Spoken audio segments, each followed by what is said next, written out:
Today on Dads on Tech, ebooks for your kids, cyberbullying, maintaining your movie star quality stubble, and Logitech Harmony One.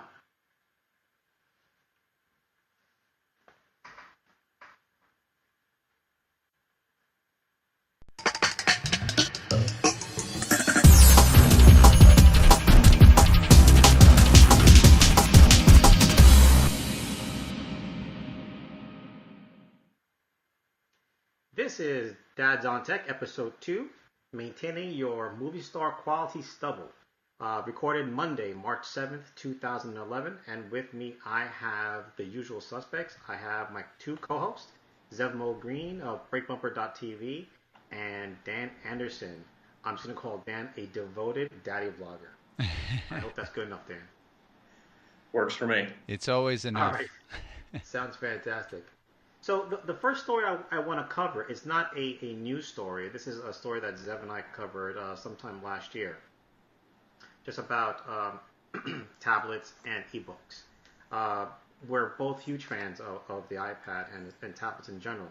And as more and more publishers are moving away or actually supplementing their hardcover books with ebooks, they're producing some really, really fantastic stuff. Just the other day, as a matter of fact, it was this past weekend, or it might have been last weekend, I actually downloaded two books for my son. One was the Alice for the iPad, which is absolutely fantastic. And the other one was, I believe it was Roger Rabbit that I downloaded from also. And that was like a pop-up book. And they're both ebooks. And the reason why I love them so much is because he's 2 years old now. We're beginning to read to him because he's beginning to understand more day by day, and all I need to do is take the iPad out, plop it down, turn on Roger Rabbit, or pull the application up, and because it's a pop-out book and it also reads to the child, he'll sit there and actually watch the words as the narrator is reading through the paragraphs. Each word illuminates green, so that's a nice color for a child to look at. So he looks at the words being illuminated. And as he's touching the characters, they giggle, they pop out, they do all these little quirky things that keep a kid's attention, especially being 2 years old. And I really see this level of interaction continuing with kids, especially when it comes to these kinds of ebooks. Just as dads, I mean, what are you guys thinking about that? And I know that Zev is going to purchase the iPad 2 in a couple of days, so I know he'll be downloading some of these books. Yeah, I don't think I can get away with not purchasing one of these books. So my kids love story time in general, and we read pretty much every single night.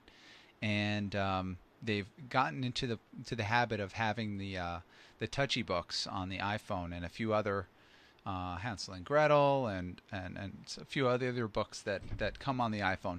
But really, it is a limited space. It's kind of convenient from a perspective of nighttime, but when you have a touchy book, you want some area for the kids, for two kids, to start touching around and doing all kinds of cool stuff. It's very hard to read and have them fighting to get some fingers in there for stuff to interact. So having an iPad definitely will help the circumstances there. But yeah, the Dr. Seuss books are pretty cool, I have to say. The Disney Pixar stuff is cool too. I just downloaded one of the Dr. Seuss books. I think it was The Cat in the Hat the other day, and my son was looking at it on my tablet. And definitely, there's a big difference with looking at it on a tablet versus on a phone. And you could see the way he responded to it was he liked it so much better on the tablet, where he could touch it and he understood what to do, and it made more sense. So yeah, for definitely sure. need the bigger screen size for those things. Yeah, I love it. I mean, so I have my tablet in front of me. I had to turn off something here real quick. I want to see if we can actually see that there. The average person. There you go. It's pretty poor looking at it, but you're taking a look at it as you're touching things. Things move around the screen. I'm not sure if you can actually see that there, but and for a kid who's 2 years old, even 3 years old, even 4 years old, this is pretty awesome. I think I spend more time going through the books than going through the books with Matthew, because it was just so interactive, and that's really, really cool. And I really believe that this is going to be one way that children are going to learn in the very near future. Yeah, and we've spoken about it before. I mean, there's a very natural connection that kids have when they get a tablet in their lap and they start touching it. It's just as if it's a natural, normal thing to them, to just start touching a screen and using their hands and being very tactile and turning, instead of turning a physical page, they're doing all kinds of other things.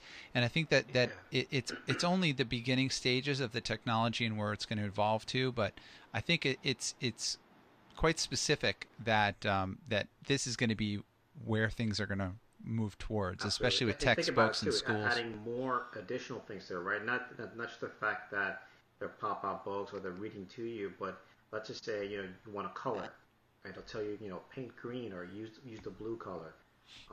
It'll play a video for you.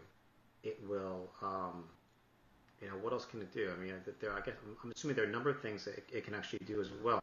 So, that interactive learning that your child can experience with an ebook, I think, becomes that much better of an experience for a child. I'm not saying this is the only thing they should use to learn, but this just adds an extra added availability of resource for your son or for your daughter. For sure. The one thing I liked about the books, too, was that there was that level of interaction that you don't get with a video where, say if I put some sort of video on the tablet for him, he's just watching that and not really doing much else. But at least with the Cat in the Hat book, I was thinking kind of he taps all over the screen and different words are popping up, and it seems that he's a little more engaged with it as opposed to just sitting back and watching a video. Oh, for sure. Gotta check that out, Cat in the Hat. Yeah, the Cat in the Hat. I'll tell you though, I'm really impressed with the Pixar stuff. You got to save the energy.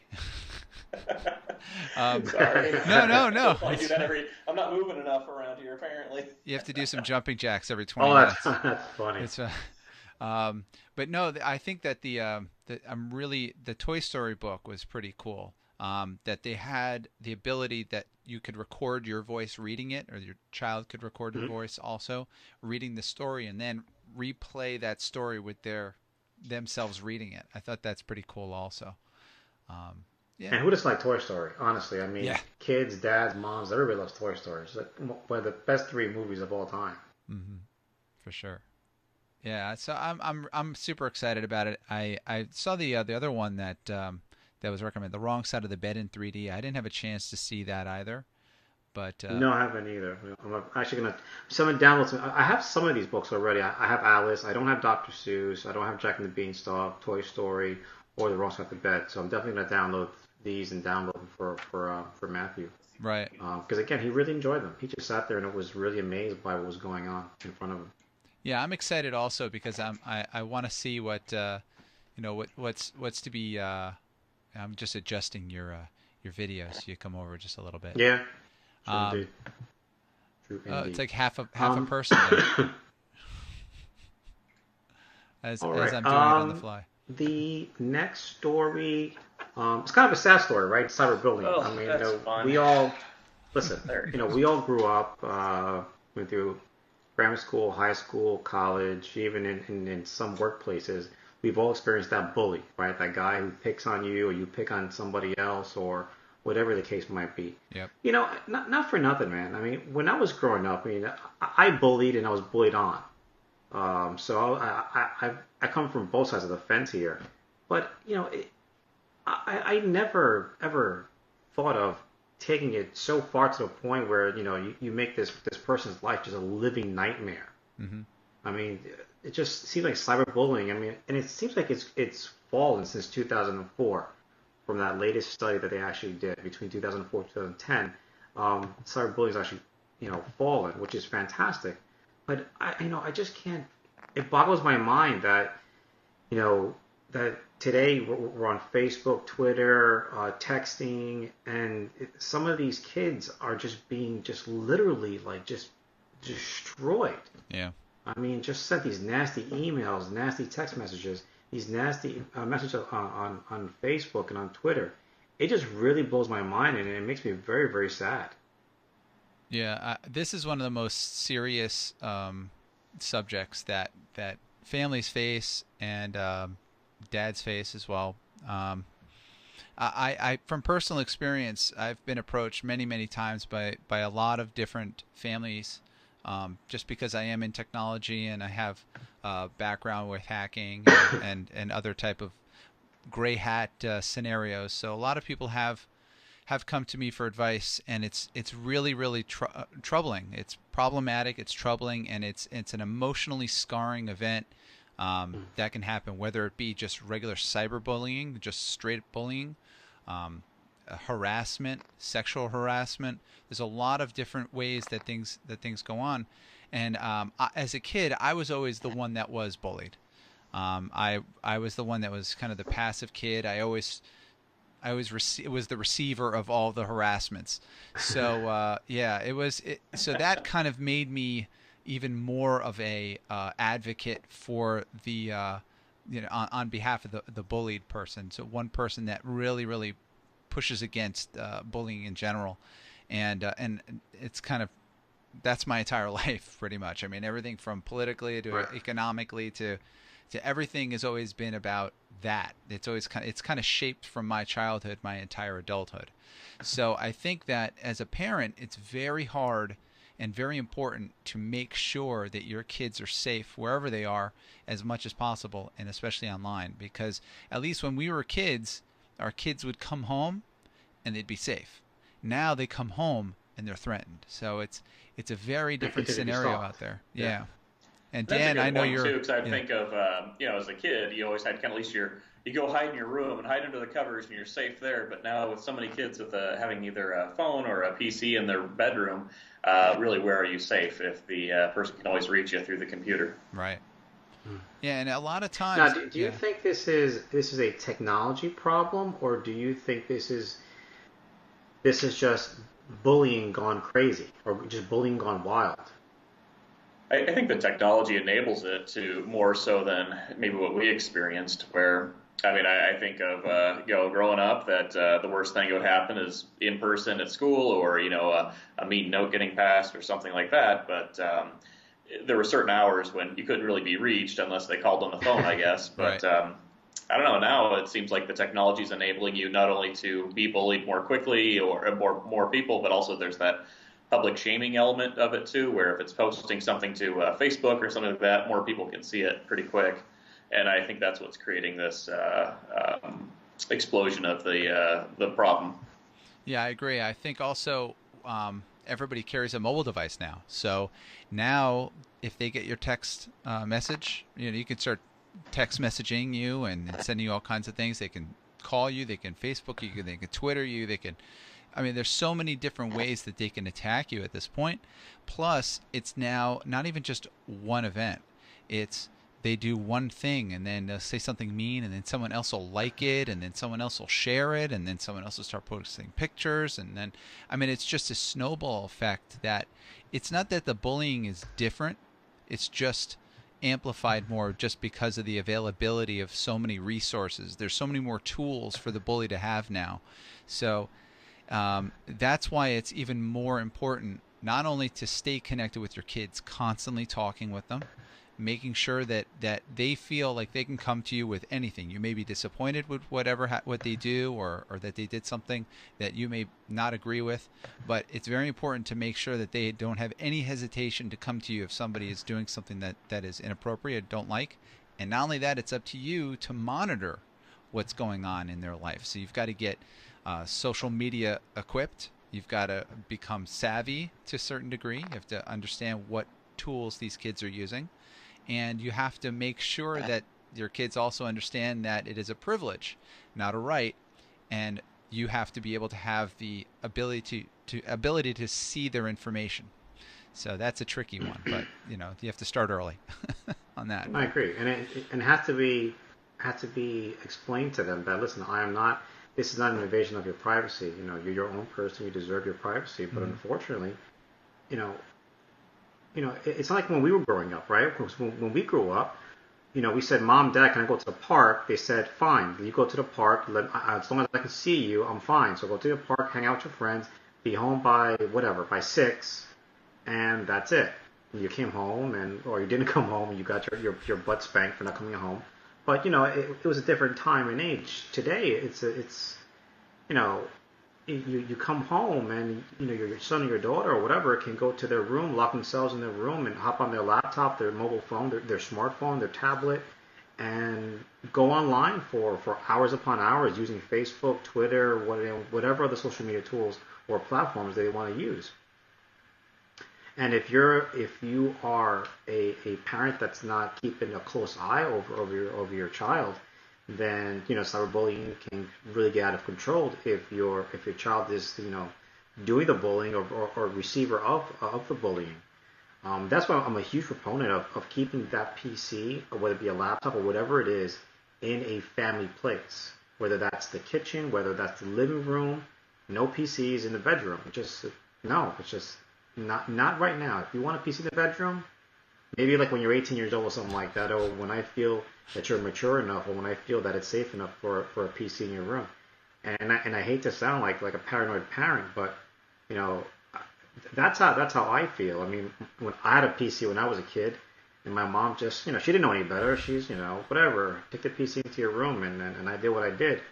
But it's just with all this cyberbullying and with all this easy access to the bad stuff online, I just want to be able to know that if my son is looking at something, that I can just walk by the living room, or I can walk by in the kitchen and he's there, and I can see what he's doing, and I can correct him, say, listen, don't do that, or hey, you're on a good site, about astronomy, fantastic, let's talk about that.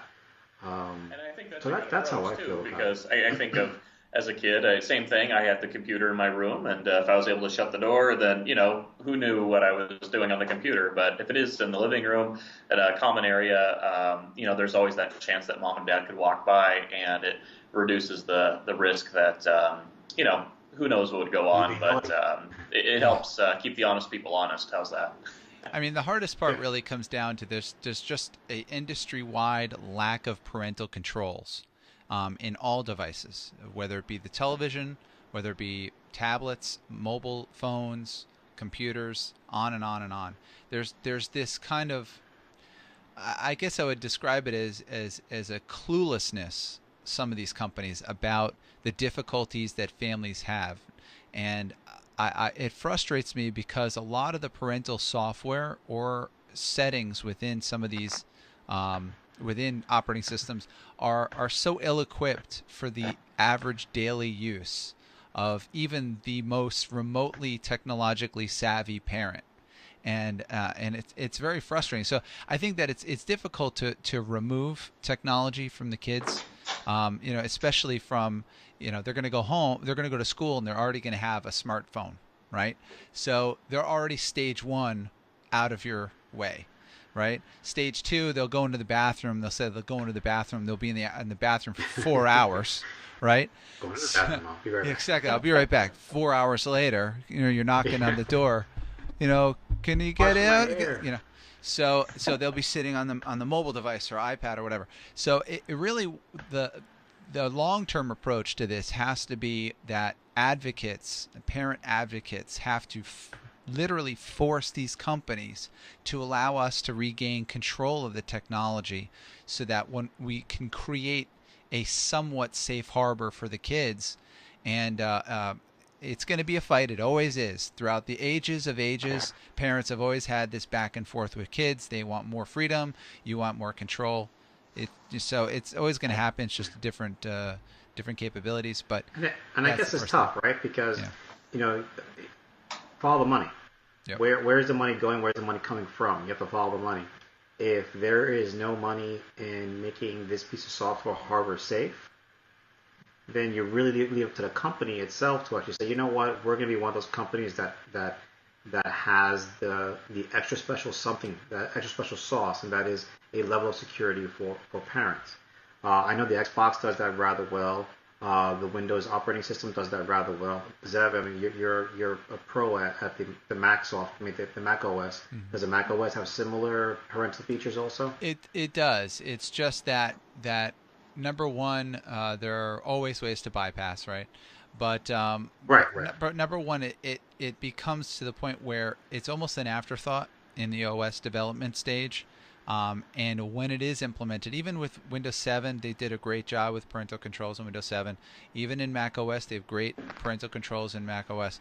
But there are very glaring holes within those products that what ends up happening in the daily life of a family is you'll restrict until they need some site that is filtered improperly, or you'll restrict and then until they have a friend that comes over and they need to do something or install something, right? So you'll either give them the password, which is mistake number one, or you will enable them to have a password and then it'll never get disabled, right? So there are all these types of scenarios that come up so frequently, but honestly they're never really thought about as a whiteboard process from beginning, like the 20 common circumstances that can happen and how to make it really easy for the parent who doesn't have to be a PhD in computer science to figure out how to filter stuff and protect their kids, that they have access to all their stuff.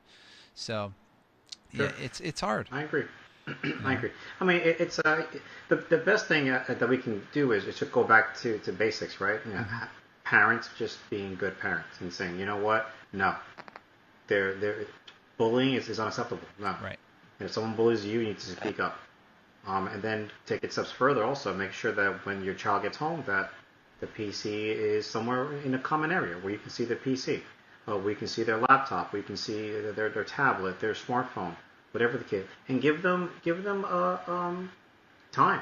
Right. Say, listen, between this time and that time, that's when you use the PC to do your homework. After that, it gets turned off and that's it. For me, I'm sorry, Dan. Yeah. We have to I think that active parenting part that you're talking about is probably the most important part. You know, the technology will help enable whatever kind of ground rules you set for your kids, but I think when you hear a lot of these problems happening, it's because the parent often isn't as engaged as possibly they could be. I think the technology, like you said, there's always going to be ways around it. I think of as a kid, our cable box had the parent control on there, and I was actually more proficient than my mom. And if I got mad, I would actually hit the password and lock the whole family out of the cable box until awesome. I got my way. But there's always a way. That's awesome. But I think the more active you are as a parent and watching what your kid's doing and having those conversations, that's the biggest step that you need to take. I totally agree I totally agree with that, Dan. I think that and just one more quick note on this. I know that there are laws trying to be not laws. I'm sorry. People are trying to actually write bills to be passed as laws against cyberbullying. Do you think that's something that should be taken very seriously by our politicians, whether it be local, federal, or what have you? Well, personally, I think that it's very hard to be able to classify things, right, as cyberbullying per se. Circumstances, it's similar. I'll give you a perfect example. Similar to the statutes where sexual offender is a person who's over a certain age who has relations with a person who's younger, but that may be a sophomore in high school going out with a senior in high school, and so that's just a dumb law in that specific circumstance. So the statute has to kind of follow certain social norms of what goes on. I mean, sophomores and seniors hooking up, like that's only always happened, right? So so the whole point is that with cyberbullying, it's a little bit easier to define because bullying is quite clear, and continuous bullying is also quite clear. But I think what it comes down to in the end is, like Dan said, active parenting. I think that you can't lock down your kids from the world, and to a certain degree, you should not lock your kids down from the world, because they have to be exposed to the good and bad to be able to grow up a little bit before they leave the house, and then they're on their own in the big bad world, let's say. And they have no idea that there is a big bad world out there. So you got to kind of let down the naivete and move on and kind of face those problems together, And as parents, we don't want to let down that wall. We want to protect them forever. Right. But, as we both know, protecting your kids forever also is not a good thing. You got to let them fall, skin their knee, and get back up again. Right. Absolutely. And you do learn a lot as a kid how to stick up for yourself when you do get some of those guys, picking on you, and you learn how to adapt and what the right procedures are. Sometimes it's about just stand up for yourself and maybe you get that bloody nose in the fist fight, or other times, maybe you go and tell the adult and get the parent to help you out. But there is a good learning process through any of those kinds of experiences. Because you will meet them in the workplace. Yes. There are those alphas out there that think they can roll right over you, so you have to learn how to deal with them. But, again, you just gotta, but like Dan said, you either have to stand up for yourself or get rolled over, and unfortunately, as a parent, you can't make that call. Your son or daughter has to finally decide this, enough's enough, or run away from the situation. But, thank God my son is 2 years old, and I can still protect him, and he thinks that Daddy is Superman. So that's good enough for me for right now. Aren't Daddy Superman? I didn't know. Oh, always. Even into your late 80s, you're awesome. So. But it's funny though, because even the next my story. son's 2 years old as well, and I hear about. I just remember the first time he came home from school, and my wife was saying, "Look, he got bit in the classroom, and it's normal at that age. The kids will bite each other because they don't know how to express themselves or whatever." And I'm so flustered. I'm like, "How dare they bite my son?" And I think you get very protective as a parent, and you never want anything to befall your child. But I totally beat that kid up. No, just joking. Come here. After school, you bit him. Like, I got you, kid. I got you. Come here. You can barely walk, but I got you. The next story it's a little more of a fun story. It's more of a dad-specific story. Listen, we're all men. We all have facial hair, and Ray has no hair on his head, but that's genetics. And so and I don't think I've used a straight blade in God knows how long. It's been like 10 years. I've used a straight blade. I'll use a pair of clippers, and I'll just shave, and I'll have this 2 o'clock shadow going on for a couple of days, and that's pretty much it. And I really wish that I could keep like the 2 o'clock, 5 o'clock shadow constantly going 7 days a week, but I'm a little bit lazy. So this next product here, and I completely lost my spot. Here we go. This next product here, Conair for Men, called the eye Stubble. I'm not sure if you guys watched the video. I kind of know High Tech Dad. I've spoken to him like 2 or 3 times through Twitter. Really nice guy. And he was, just demoing how to use this thing, and it didn't really seem like it was working. Or was it me? Yeah, I was kind of looking at that too. I find these products interesting. I mean, we've had this type of product out since Miami Vice, right? And I'm not dating myself, am I? The most awesome show on television ever. No. See, now you're dating yourself because you're referring to the TV show, not the movie. That's exactly right. Yeah. Oh, the movie, well. And by the way, I went back and watched all of Airwolf, and it really is terrible. Wow. It's terrible now. It was awesome back then. Forget it.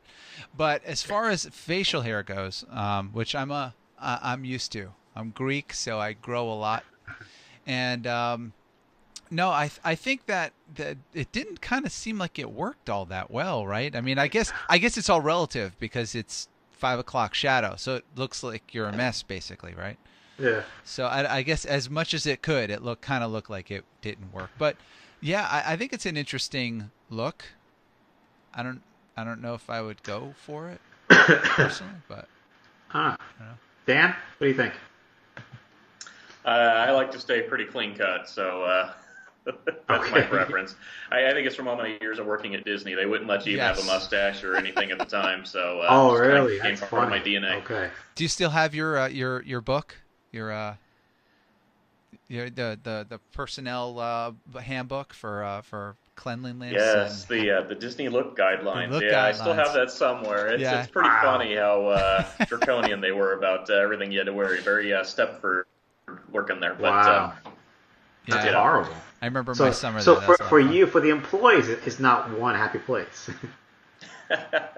Smiles, not everyone. All the time, smiles. Not all the time, no. That is terrible. Well, I guess you have to give and take, I guess, right? But listen, the Conair for Men, the eye Stubble, I would love to check it out, though. I really would. I think it comes out. Here it is, March or April of this year. And according to High Tech Dad, he's saying that there are only about 25 or so that are available for demo. So I'm a little curious on why Conair wouldn't contact more dads about this product. But again, in looking at the video, maybe it was the particular cut. I don't know what the heck it was. It just didn't look like it was doing a very, very good job on his 5 o'clock shadow there. So yeah, I have to check it out. I mean, I hate shaving in general. So it's just a real pain in the neck. So I always kind of delay the shave for a couple of days, and then it gets really long, and then it's painful. So yeah. I was supposed to. I have to follow up with Panasonic to get a demo of one of the shavers that was supposed to be unbelievable. So and if I found the shaver that I really want, I have the Braun, one of the recycle ones, and but I'm not such a big fan. I'm really kind of looking forward to this Panasonic one. So I'll give a report on that. Sounds pretty good. Yeah. I never seem to find a good electric razor, and you'll find one you like, and then end up dying on you. And I've tried so many different ones. So if you find a good one, let me know. Yes. We should do a series on that. We should do like top 5. Yeah, we definitely should. That's actually a good post there. Yeah. To the top 5 straight blade and top 5 electric, and yeah, that's pretty good, Zeph. I like that. Yeah. Gotta write that one down before I forget. And then which one does your kid steal to shave the neighbor's cat? Yes. Oh no, that can't be good. No, that can never be good. As long as they don't do it, then it's cyberbullying the cat. So as long as they don't do it for the web. The cat, poor cat. Scarred cat. No pun intended. The last story is, listen, we're all guys, right? And we all love remote controls. And I cannot tell you how much I have wanted a universal remote control that just works. Yeah. And it's easy to set up. And I don't want to play around with macros. I don't want to download stuff, upload things. I don't want to pair things. I just want it to work smoothly and nicely. And it looks like the Harmony One Advanced Remote, it looks pretty slick. It looks like it may answer my prayers. Mm-hmm. Zev, I know you're a big remote control guy. I mean, so yes. What do you think about this bad boy? All right, I personally have owned probably like 3/4 of the entire every remote that's ever been designed, right? So I'm a really big. Well, I'm a tech freak, but as far as remotes, I'm a big remote fan. Logitech makes some of the best remotes out there, hands down. The Harmony series is fantastic. The ability for you to go online, configure your devices, and then download all those macros and lay out all the buttons and do everything using, plugging in via USB your remote, absolutely fantastic. This remote is no different. It looks phenomenal. I do think, though, however, what Logitech should do is release, if you buy one of their Harmony remotes, also give a free download of a Harmony-enabled app on your iPhone or Android device, and have some kind of have some kind of like IR thing for your device, and that's very easily done by the headphone jack. So you don't have to have a 30-pin connector or the mini USB for Android devices. Just make it a headphone jack, and you can make an IR go that way. But in general, if you want an actual physical remote, the Harmony series and the Harmony One looks fantastic also.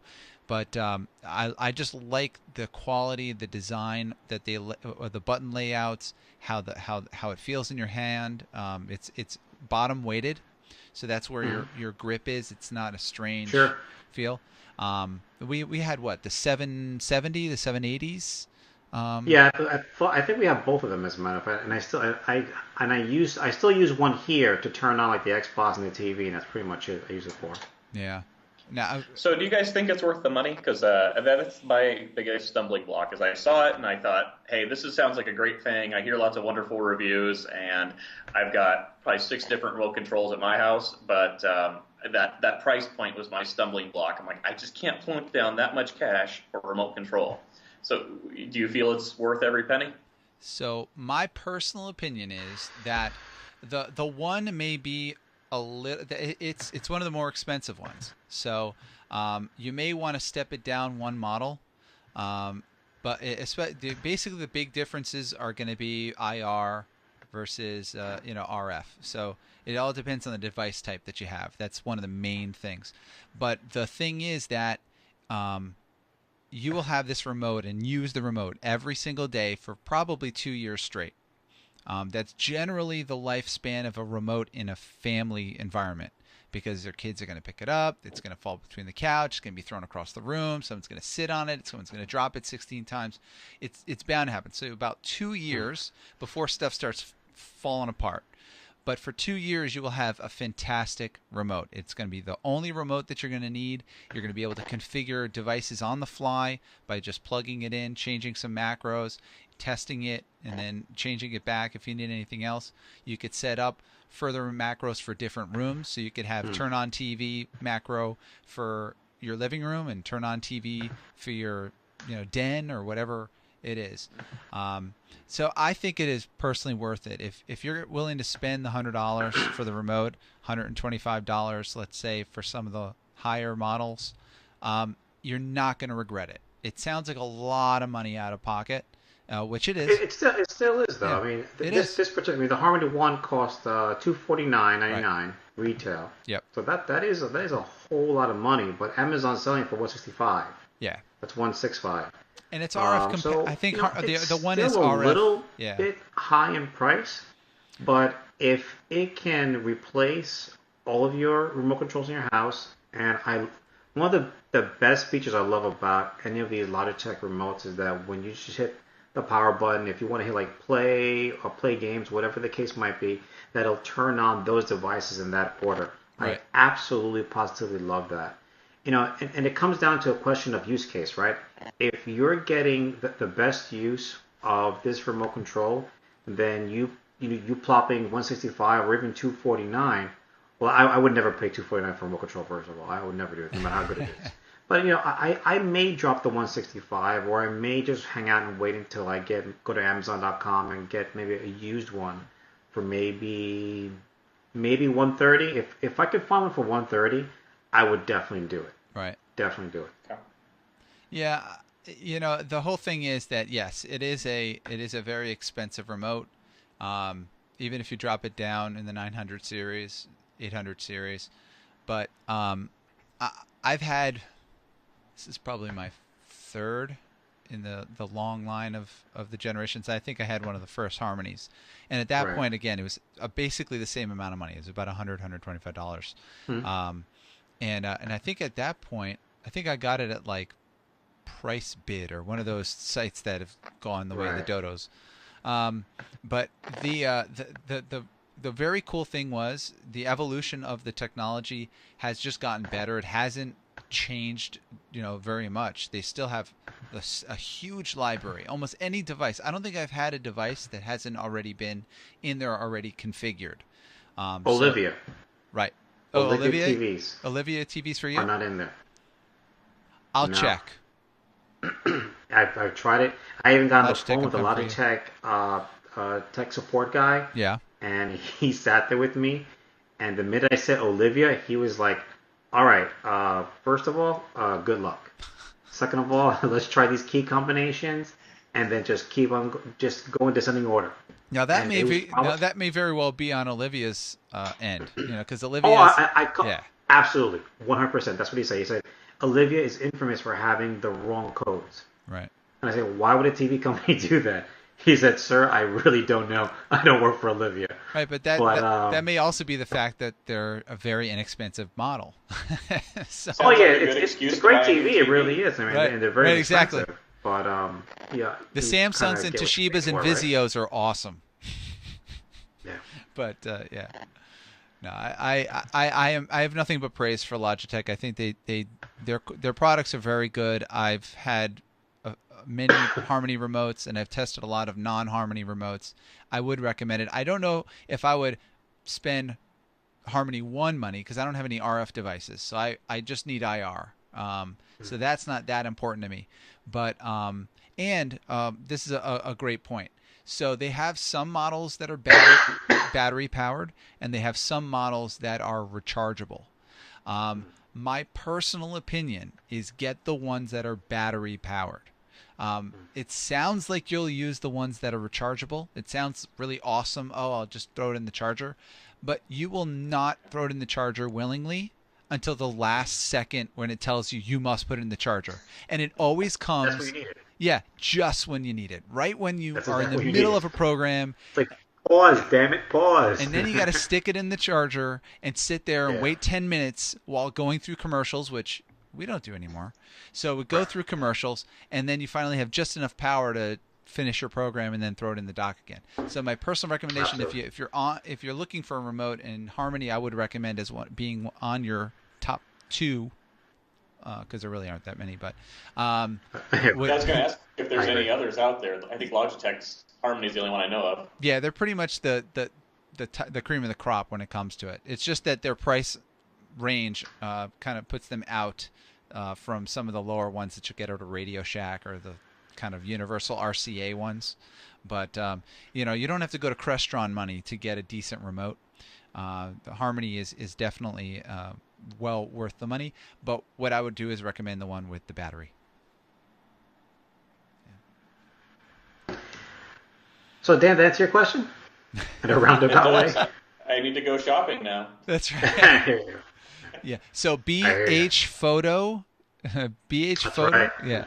BH Photo is a phenomenal place, and most of the time you can do shipping and tax, depending on where you live, pretty much for free.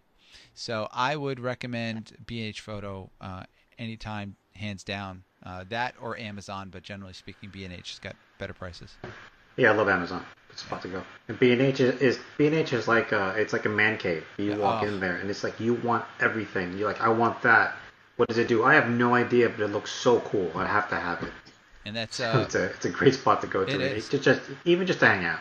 And it's bhphotovideo.com. And we're not getting an endorsement from it. We're just simply telling you it's a good place to go. But if B&H would like to endorse us, be more than happy to.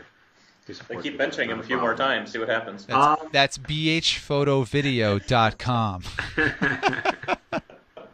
bhphotovideo. Yeah.